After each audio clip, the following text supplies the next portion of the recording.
Crowns of Love, Top 7 British Royal Wedding Tiaras. The moment a royal engagement is announced, one question steals the spotlight. Which tiara will the bride wear? No royal bride ever walks down the aisle without a jewel steeped in history, heritage, and an abundance of diamonds. From diamond fringes that snapped just hours before, to emeralds carrying centuries of hidden stories. These bridal diadems are far more than accessories. They are symbols of power. Today, we explore the most iconic British royal wedding tiaras and the dazzling choices made by the brides and the intriguing stories of their first tiara choices that never made it down the aisle.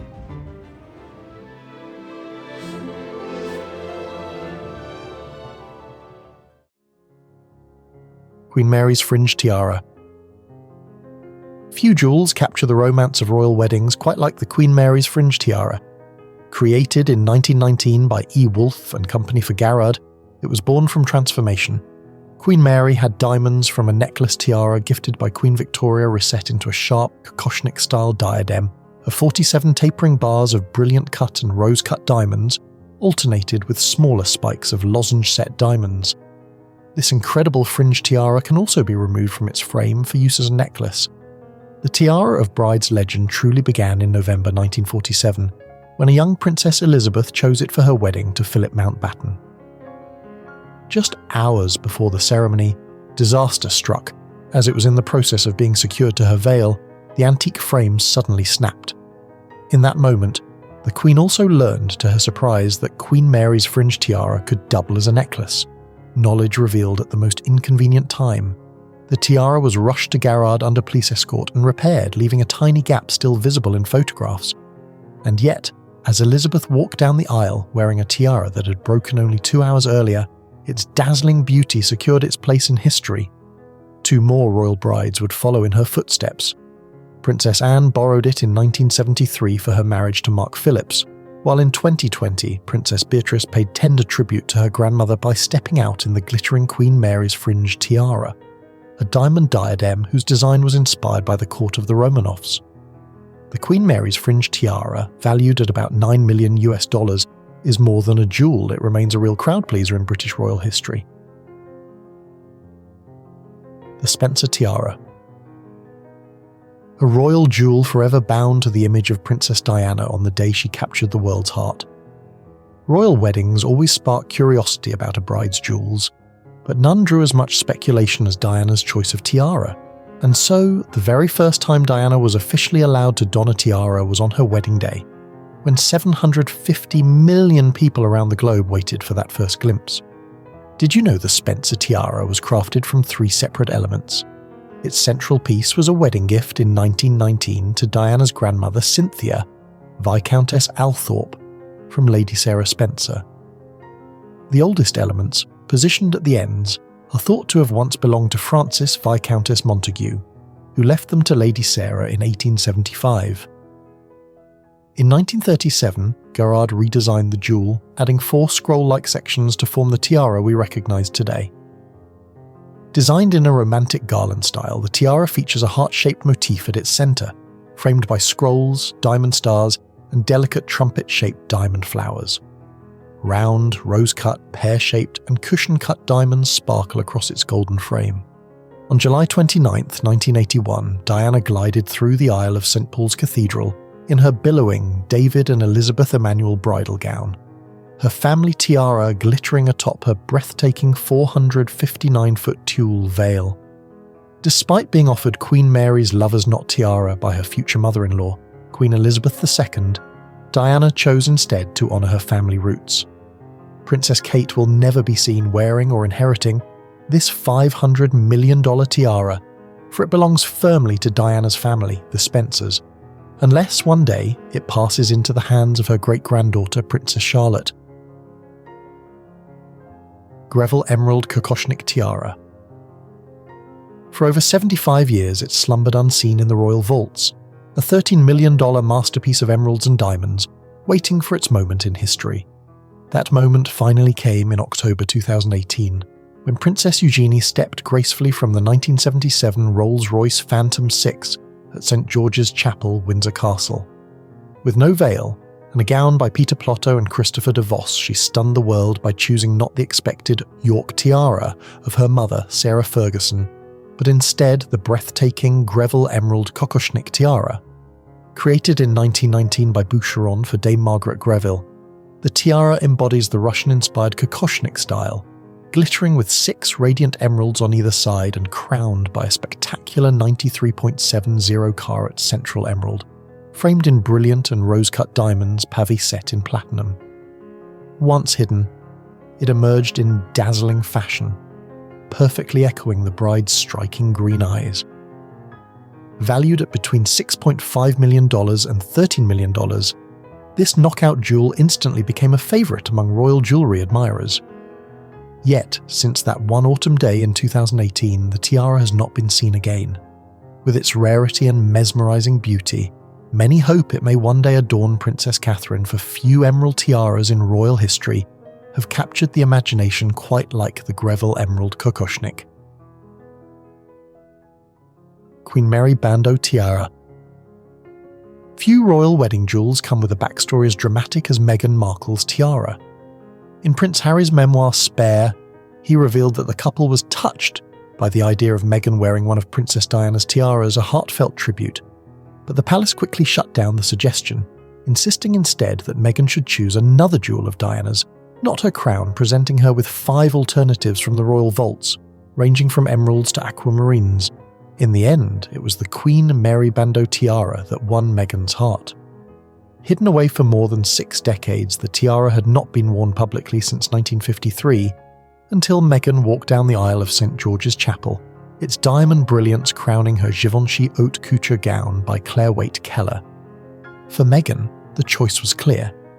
On an audio recording for a royal exhibit at Windsor Castle, she described her instant connection to the tiara. It was so clean and simple, much like her Givenchy wedding dress. That was the one that I think as we tried them on stood out. I think it was just perfect. The bandeau, worth an estimated $2.7 million, is a flexible band of 11 sections centered by a detachable brooch, featuring a central brilliant diamond encircled by 9 smaller ones, originally gifted to Mary of Teck in 1893, and later reset by Garrard in 1932. Just as the Cambridge Lovers' Knot is tied to Princess Catherine, the Queen Mary Bandeau is now inseparably linked to Meghan Markle, a tiara she revived and untouched by any other royal since her wedding day. Cartier Halo Tiara. What crown does a future queen choose for the most important day of her life? Would she dare break with tradition and walk down the aisle in something whimsical and bohemian, like the delicate flower crown her mother Carol wore on her own wedding day? Kate Middleton, then a royal bride-to-be, was said to have loved the idea of such a crown. But this was no ordinary wedding. This was the marriage of a woman destined to become Queen of England, and fairy tale whimsy quickly gave way to royal protocol. The answer to the question of what tiara came in the form of a sparkling masterpiece lent by Queen Elizabeth II, the Cartier Halo Tiara, glittering with 739 brilliant cut diamonds and 149 baguette diamonds. Why this tiara, though? The reasoning was both practical and symbolic. The halo is often regarded as the perfect beginner's tiara, worn by young royals before, including the Queen Mother, Princess Margaret, and Princess Anne when they were young. Even Queen Elizabeth II once received it as her 18th birthday gift. For Kate, a non-royal stepping into her new role as Duchess of Cambridge, the choice was a nod to the family and the future she was marrying into. Another thoughtful reason behind Kate's choice was its history. The tiara was originally created in 1936, when George VI commissioned Cartier to design something spectacular for his wife, then the Duchess of York, just weeks before she became Queen Elizabeth. That journey from Duchess to Queen closely reflected Princess Catherine's own anticipated path. The Cartier Halo tiara, valued at $1.7 million, was worn by Kate only once on her wedding day, sealing its place in royal history, and we might hope to see it on Princess Charlotte one day. Queen Mary Iveagh Tiara. What began as a glittering wedding gift to Queen Mary in 1893 later became the perfect bridal diadem for Lady Rose Windsor on her wedding day in 2008. Among Queen Mary's jewels, one of the most remarkable is the Iveagh tiara, a Kokoshnik-style masterpiece that has never been altered or dismantled, quite unusual given Mary's reputation for reshaping her jewels. She loved the design so much that she wore it in its original form throughout her life. The tiara takes its name from its givers, Lord and Lady Iveagh, wealthy Irish aristocrats who presented it as a wedding gift when Queen Mary married the future King George V. The design is striking, a tightly packed arrangement of diamond scrolls and foliate motifs rising into a Kokoshnik-style frame. The piece is topped with a graduated series of round and pear-shaped diamond collets, shimmering with light from every angle. After Queen Mary's death in 1953, the tiara passed to her daughter-in-law Princess Alice, Duchess of Gloucester, and later to Birgitte, Duchess of Gloucester, in whose family it remains today. When Lady Rose Windsor wed George Gilman in 2008 at the Queen's Chapel, St James's Palace, she paired a $1.9 million Iveagh tiara with a classic ivory gown by Franca Couture, featuring clean lines and an elegant square neckline. Often compared to the grand emerald Kokoshnik tiara worn by Princess Eugenie, the Iveagh shines with the pure fire of diamonds alone. Kent Diamond and Pearl Fringe Tiara. Once glittered with enormous Cambridge cabochon emeralds on its tips, the very same emeralds that Queen Mary later repurposed as pendants for her legendary Grand Duchess Vladimir tiara.